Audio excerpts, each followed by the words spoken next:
Bien, continuamos con la exposición de 2 Corintios y estamos en 2 Corintios 7 y vamos a leer hoy los versículos del 8 al 9. 2 Corintios 7 del 8 al 9. Dos muy sustanciosos versículos de la palabra de Dios. Y dice: porque aunque os contristé con carta, no me pesa, aunque entonces lo lamenté, porque veo que aquella carta, aunque por algún tiempo os contristó, ahora me gozo, porque hayáis sido contristados, porque fuisteis contristados para arrepentimiento, porque habéis sido contristados según Dios, para que ninguna pérdida padecieseis por nuestra parte. Bueno, y en estos tiempos en que lo habitual es lo políticamente correcto, lo socialmente correcto, decir y hacer aquellas cosas que la sociedad busca, que la sociedad acepta como normales, suenan raras las palabras de Pablo. Suenan raras porque dice, claro, yo os contristé. Claro, en un momento lo lamenté, me dio pena haberlos contristado, pero no me pesa. Y es más, estoy gozoso de haber hecho eso. En estos tiempos en que dicen, no, pobrecito, déjalo, si está en pecado, no le digas que la fornicación es pecado, que el adulterio es pecado, porque se puede sentir mal. Pablo no actuaba de esa manera y la iglesia no debe actuar de esa manera. Pablo actuaba con absoluta crudeza, no con rudeza, pero sí crudamente. Decía las cosas como se deben decir. Incluso cuando se despide de sus discípulos en Hechos 20, 27.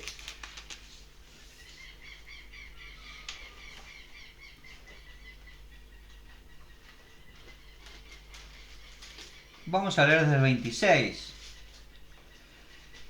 Por tanto yo os protesto en el día de hoy que estoy limpio de la sangre de todos, porque no he rehuido anunciaros todo el consejo de Dios. Por tanto mirad por vosotros y por todo el rebaño en que el Espíritu Santo os ha puesto por obispo para apacentar la iglesia del Señor, la cual él ganó por su propia sangre. Pablo se declara limpio y podríamos decir que la iglesia en estos tiempos no está limpia de la sangre de sus hijos, de la sangre de aquellos que están congregándose en cada lugar, en un lugar determinado. La iglesia no está limpia, porque la iglesia hoy rehúye anunciar aquellas cosas que son útiles para una vida en santidad, que son útiles para una vida con el Señor. La iglesia rehúye hacerlo. ¿Por qué es más fácil no hacerlo? Porque viene más gente y diezman más si no decimos aquellas cosas. Porque viene más gente si no hablamos de pecado. Porque viene más gente. Y Pablo no actuaba de esa manera. El Señor no actuaba de esa manera. Nosotros no debemos actuar de esa manera. En primer lugar, Pablo les dice, yo os contristé por la carta. Habla de aquella carta, algunos piensan que es una carta intermedia entre la primera y la segunda de Corintios, a la cuales incluso han llamado carta dolorosa por el tenor que tenía esa carta, por el tenor de exhortación, de rudeza y crudeza y fuerza que había puesto Pablo, la cual había enviado a través tal vez de Tito y ahora esperaba a Tito para que le diera una respuesta. Entonces Pablo dice, yo sé que los contristé por carta, pero no me pesa, no me pesa. O sea que aunque a veces le duele, como a todo padre le puede doler una reprensión a un hijo, una disciplina a un hijo, como padres sabemos que es así, pero sabemos los beneficios que esto trae. Y Pablo también lo sabía. Pablo también lo sabía. Por eso él dice, no me pesa, porque él tenía claro, como dice en Hebreos 12, vamos a buscar Hebreos 12, del 1 al 8. Son palabras que muchos consideran que también fue Pablo quien las escribió. No hay una indicación en el título o en la iniciación de Hebreos que nos diga que fue efectivamente Pablo quien escribió esta epístola.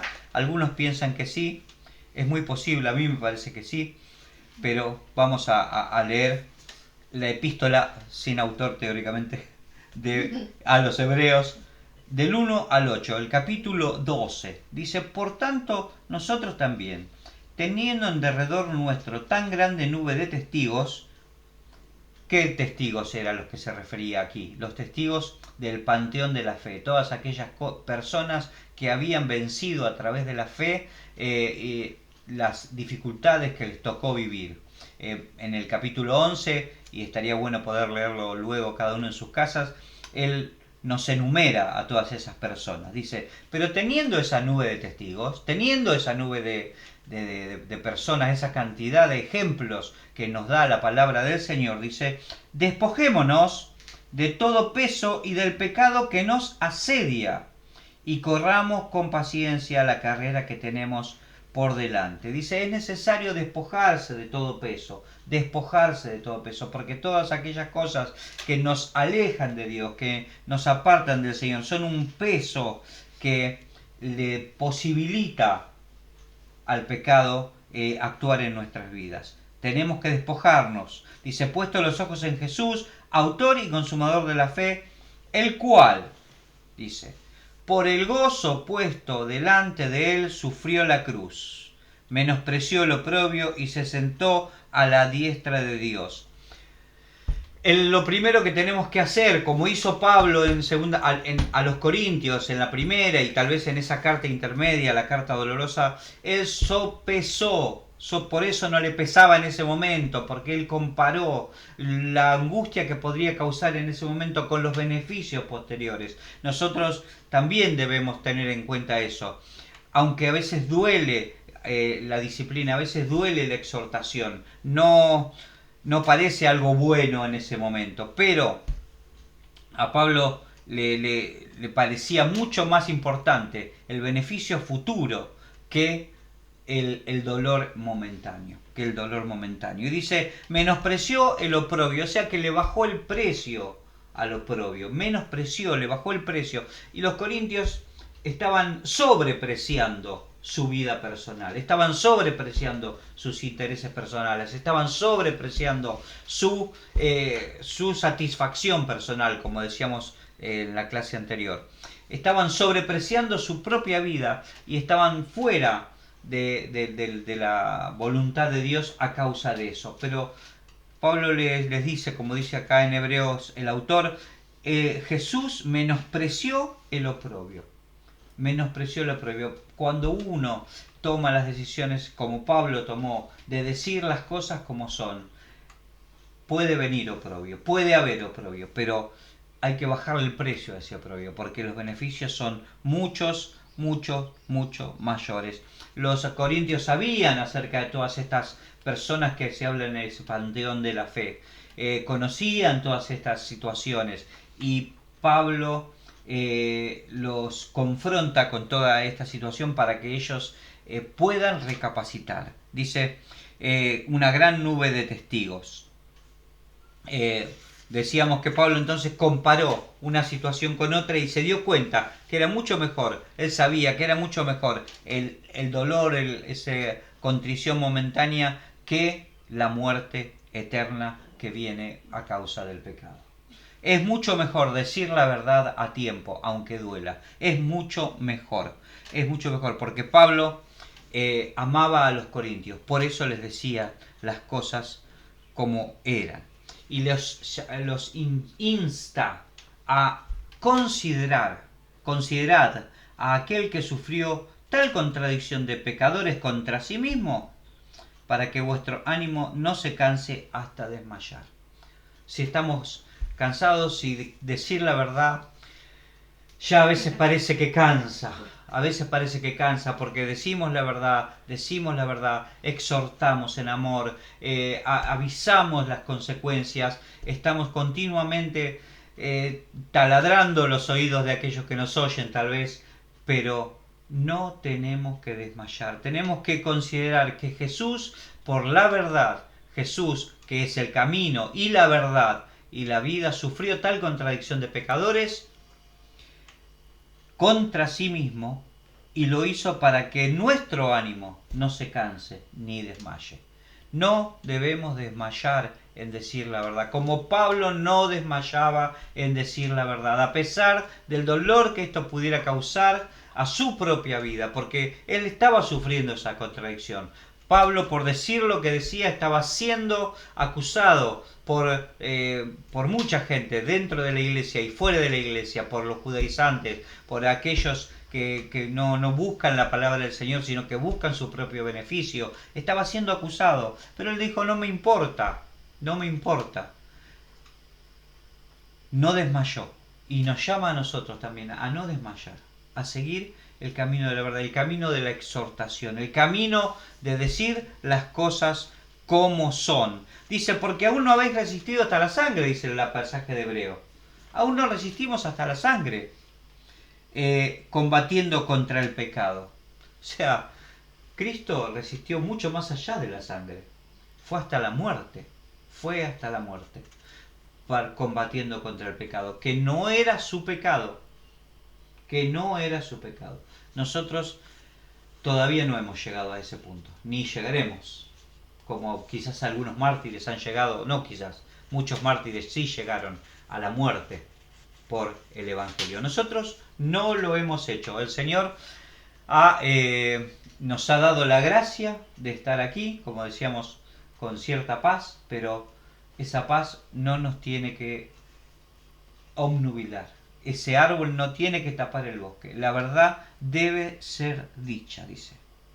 Debe ser dicha. Y el versículo 5 de Hebreos 12 dice, ¿Ya habéis olvidado la exhortación que como a hijos se os dirige diciendo, Hijo mío, no menosprecies la disciplina del Señor, ni desmayes cuando eres reprendido por Él, porque el Señor al que ama disciplina y azota a todo el que recibe por hijo. Azota a todo el que recibe por hijo. De manera que cuando exhortamos, cuando decimos la verdad, cuando no permitimos que vaya más allá el camino del pecado, estamos haciendo el trabajo que el Señor nos manda hacer.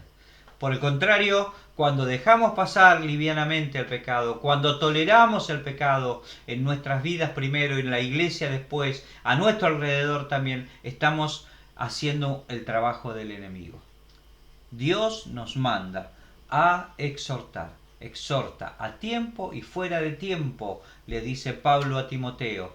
Exhorta a tiempo y fuera de tiempo. Dios nos manda a hacer eso. Nos manda a no callar. Nos manda a que no seamos livianos ante estas circunstancias, sino a una acción directa, una acción bien práctica, bien práctica.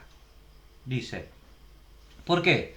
Porque si se os deja, porque el Señor dice, al que ama disciplina, y azota a todo el que toma por hijo. Si soportáis la disciplina, Dios os trata como hijo. ¿Qué hijo es aquel a quien el Padre no disciplina? Pero si se os deja sin disciplina, de la cual todos han sido participantes, entonces sois bastardos, no hijos.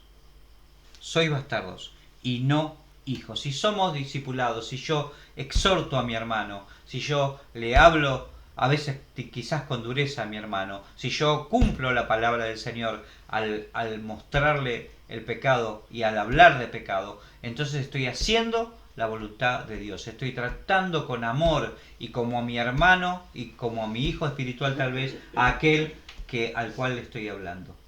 Sin embargo, si lo dejo sin disciplina, si le digo, está todo bien, no te hagas problema, si le digo, seguí en tu camino, ya el Señor va a obrar en tu vida, sin decirle las cosas como son, la estoy tratando como a un bastardo. No lo estoy tratando como un hermano, lo estoy tratando como un extraño, como alguien a quien no me importa. A quien no me importa. Solamente yo exhorto, reprendo, hablo, aconsejo a aquel a quien me importa. ¿A quién me importa? Y el Señor hace lo mismo. Y Pablo hacía lo mismo con los corintios. Por eso Pablo dice, no me pesa. Por esto Pablo dice no me pesa, por todas estas circunstancias, porque a Pablo no le pesaba, porque él amaba a los corintios como a sus hijos. Él dice, podés tener muchos ayos en Cristo, pero un solo Padre espiritual. Y vosotros sois mis hijos espirituales. Y como Pablo era su Padre espiritual, los trataba como a hijos y los exhortaba. Y los exhortaba. Por eso Pablo decía, no me pesa la palabra, no me pesa. Y recurre al Antiguo Testamento, como en muchas otras ocasiones. Pablo es un conocedor de la palabra. Recurre a Proverbios 3, 11 y 12, que dice exactamente eso. No menosprecies, hijo mío, el castigo de Jehová, ni te fatigues de su corrección, porque Jehová al que ama castiga, como el padre al hijo a quien quiere. Como el padre al hijo a quien quiere. La disciplina, la corrección, la exhortación proviene del amor. Proviene del amor. Es cierto que muchas veces no es corrección ni disciplina, sino que es abuso, que es echar en cara, que es manifestar el error del otro. Cuando ponemos los deditos en YouTube y en Facebook para denostar a personas, es cierto, pero no confundamos una cosa con otra. Nosotros debemos actuar en amor. La iglesia debe actuar en amor. La iglesia debe actuar en amor, porque si no estamos tratando como a bastardos, a aquellos a quienes debiéramos amar.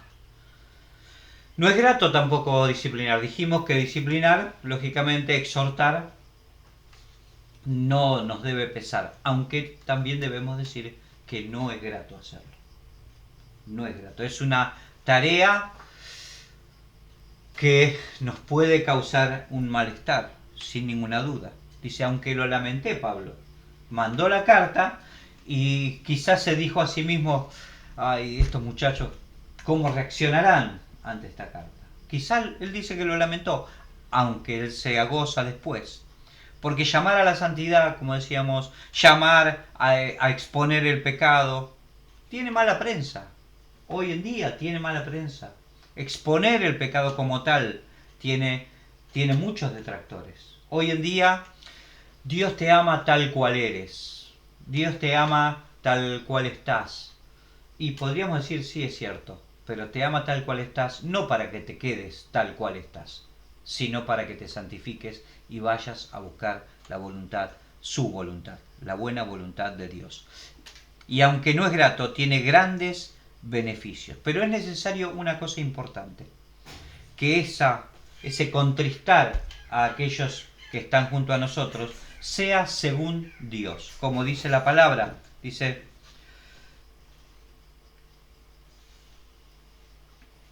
no es que me pongo bien porque hayan sido contristados, sino porque habéis sido contristados según Dios. Y hermanos, como decíamos en el punto anterior, a veces contristamos no según Dios, porque contristamos desde nuestros sentimientos y emociones, quizás desde nuestra envidia, desde nuestro enojo, quizás contristamos desde nuestras propias concepciones, desde nuestros propios prejuicios.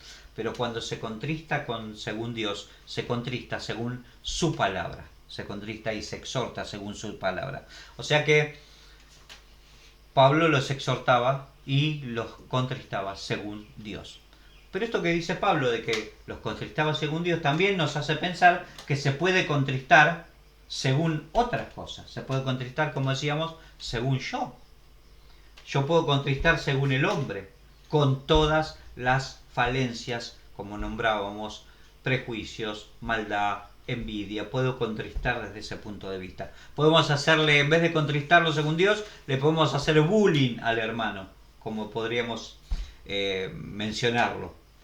Y lamentablemente existe el bullying eclesiástico, pero eso es contristar según los hombres.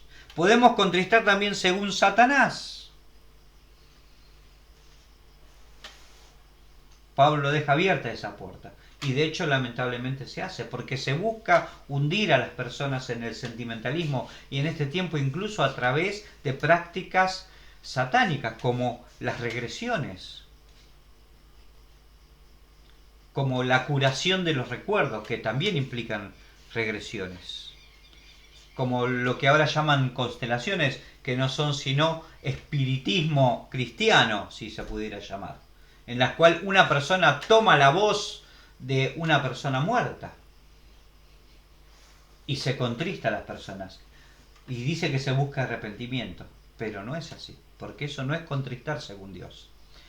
Se contrista según Dios, se aconseja según Dios, se exhorta según Dios, siempre y cuando sea a través de la palabra.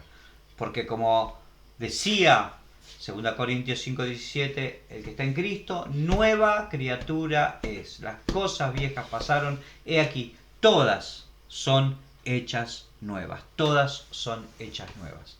O sea que no es grato ni fácil aconsejar, exhortar, pararse en la verdad y vocearla, pararse en las esquinas y gritar la verdad. En este caso, pararse ante un hermano y decirle la verdad, como se paró Pablo ante los corintios y les dijo las cosas con claridad, sin medias tintas, sin embagues.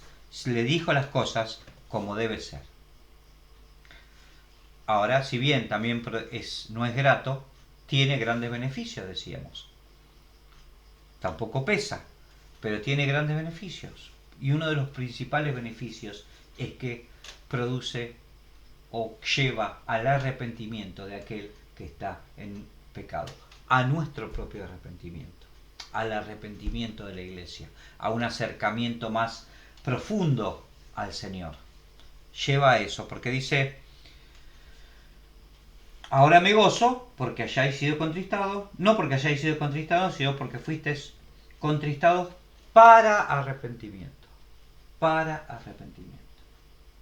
Y otra vez surge, o sea, a veces no somos contristados para arrepentimiento. Pero eso ya, ¿de quién depende?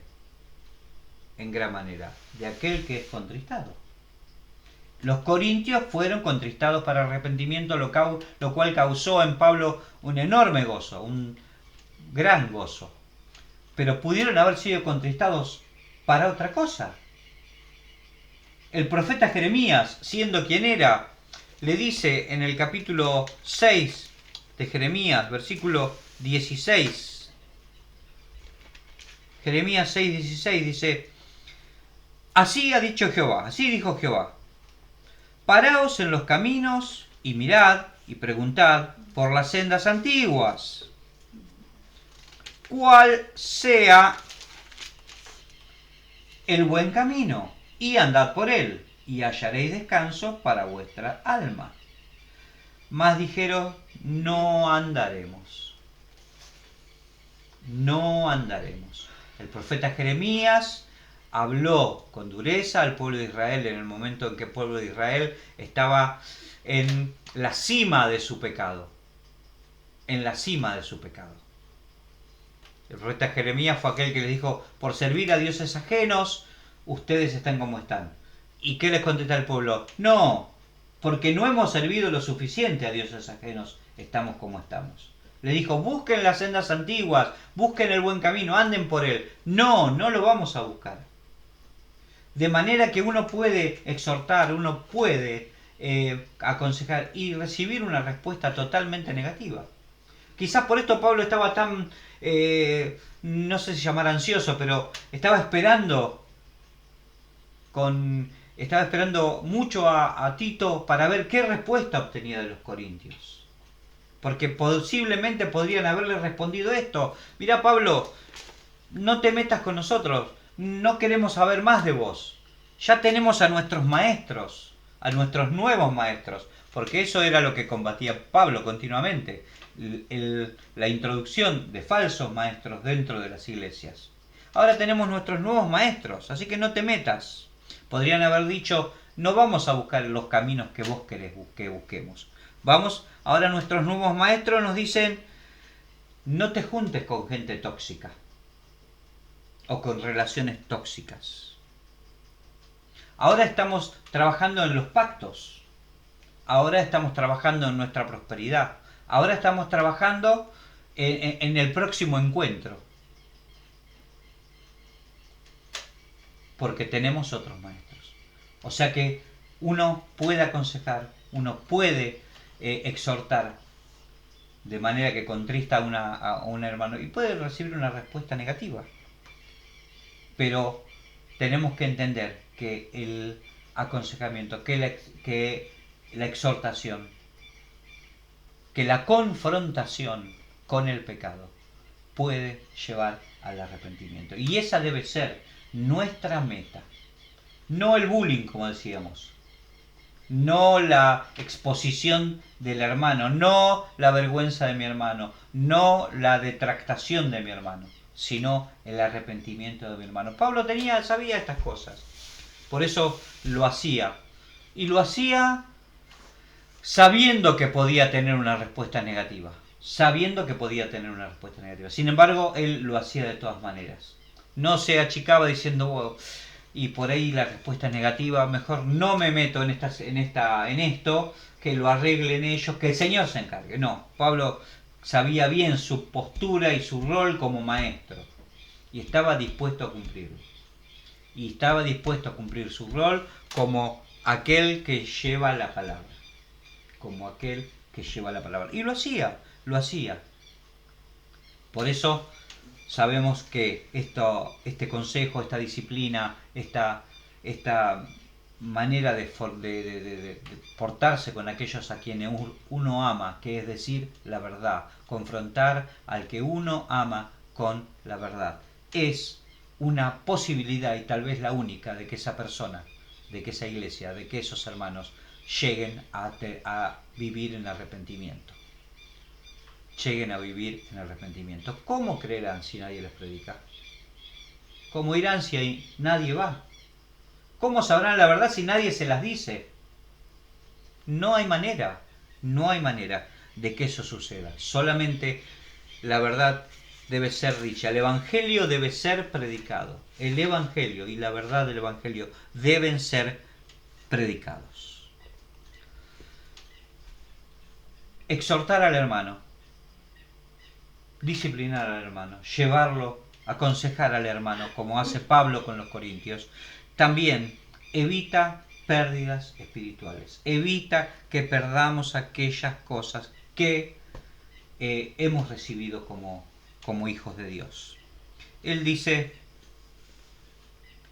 habéis sido contristados según Dios, para que ninguna pérdida padecieseis por nuestra parte, En 1 Corintios, cuando la primera carta, 1 Corintios 2, del 4 al 5,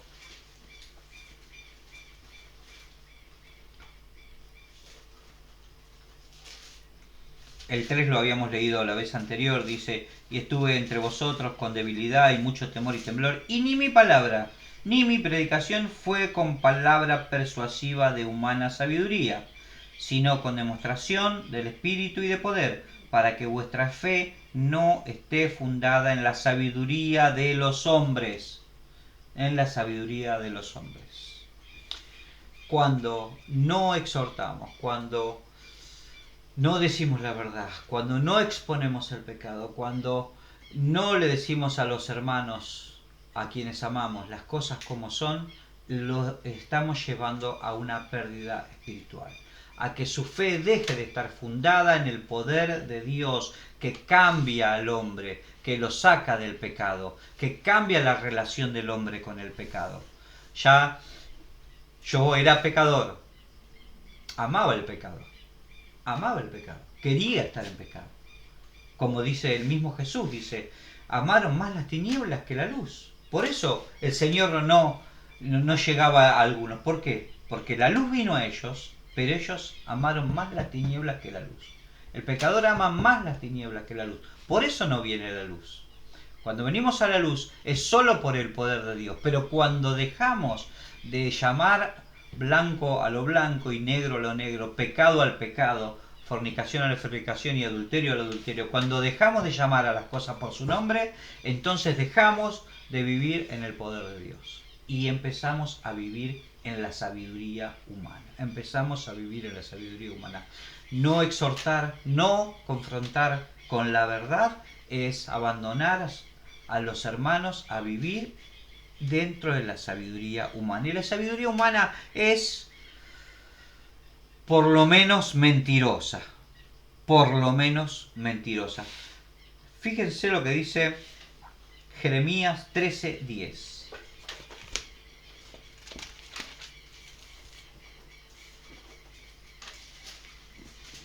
Jeremías 13:10. Este pueblo malo, que no quiere oír mis palabras, que anda en las imaginaciones de su corazón, y que va en pos de dioses ajenos para servirles y para postrarse ante ellos, vendrá a ser como este cinto. Hablamos de la señal del cinto podrido, Jeremías 13, hermoso pasaje. Que para ninguna cosa es bueno. Un pueblo que anda detrás de las imaginaciones de su corazón. Cuando dejamos de decir las cosas como son, estamos abandonando al pueblo a que viva en las imaginaciones de su corazón. Y el corazón, como el mismo Jeremías en el capítulo 17, versículo 9 dice, es engañoso más que todas las cosas y perverso. ¿Quién lo conocerá?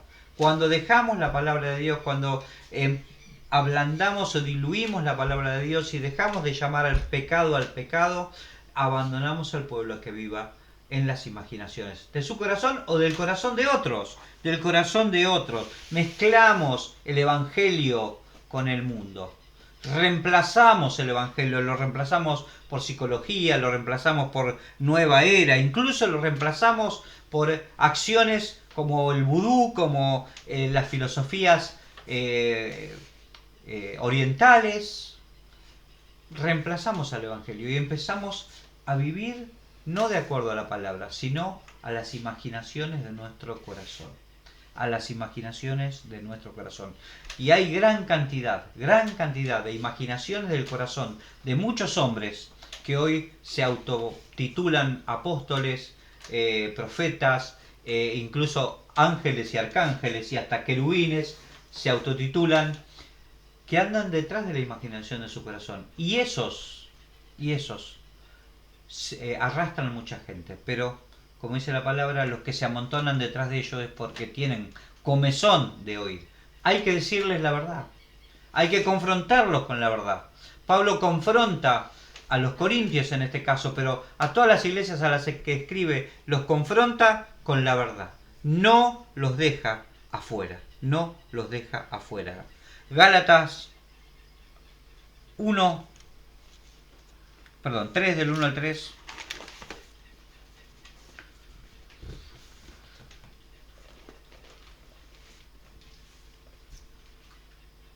Oh Gálatas insensatos, ¿quién os fascinó para no obedecer a la verdad? ¿Quién los engañó? ¿Qué imaginaciones? ¿La imaginación de qué corazón están siguiendo para que no obedezcan a la verdad? Para que no obedezcas a la verdad. A vosotros, ante cuyos ojos Jesucristo ya fue presentado claramente entre vosotros como crucificado. Esto solo quiero saber de vosotros. ¿Recibisteis el Espíritu por las obras de la ley o por el oír con fe? ¿Tan necios sois? Habiendo comenzado por el Espíritu, ¿ahora vais a acabar por la carne? Como verán, las palabras de Pablo a los Gálatas, en este caso, no son palabras suaves, no son palabras dulces. No les dice, bueno muchachos, ya el Señor los va a corregir. Les dice las cosas como son. Habla con claridad acerca del Evangelio, acerca de la verdad. Pablo no anda con medias tintas. No anda con medias tintas. Pone negro sobre blanco y las cosas que son, son. No anda con pequeñeces. El apóstol Pablo, con total libertad, porque es la libertad que Cristo nos da, dice con total claridad cuáles son aquellas cosas que están bien y cuáles son aquellas cosas que están mal. ¿Qué es pecado y qué no es pecado? Y confronta a los corintios con esas cosas. Confronta a los corintios con el pecado. No los deja sin la disciplina que todo padre debe tener sobre sus hijos. Nosotros tampoco debemos hacerlo. Tampoco debemos hacerlo. No nos tiene que pesar. No nos tiene que pesar confrontar con la verdad al hermano. Aunque puede llegar a dolernos un poco. Pero sabemos que esa verdad va a llevar a nuestros hermanos al arrepentimiento. Es la que puede llevar a los hermanos al arrepentimiento. Es la que le va a evitar pérdidas a los hermanos y los va a edificar. Todo lo demás es simplemente palabras que pueden llevar a nuestros hermanos al infierno, porque no les hemos dicho la verdad. Hermanos, Pablo fue muy claro con los corintios, y en estos 2 versículos nos dice cuáles son los beneficios, aunque duela, de decir las cosas como son, de confrontar con la verdad a aquellos que están en pecado. Dios les bendiga. Padre eterno, te agradecemos porque tu gran amor nos confronta continuamente con la verdad, con tu palabra, porque tu palabra es verdad. Oh Padre, y nos confronta con Cristo, porque Cristo es el camino y es la verdad y es la vida. Oh Padre eterno, ayúdanos a ser hermanos sinceros, hermanos que digan la verdad, hermanos a los que no les pese, aunque pueda doler, decir la verdad a otro hermano. Padre, en el nombre de Jesús. Pero ayúdanos también a que esto sea según tú, sea según Dios, y no según nuestra carne, no según nuestra humanidad, no según Satanás. Señor, en el nombre de Jesús, bendícenos, ayúdanos, porque necesitamos caminar contigo. En el nombre de Jesús. Amén. Amén.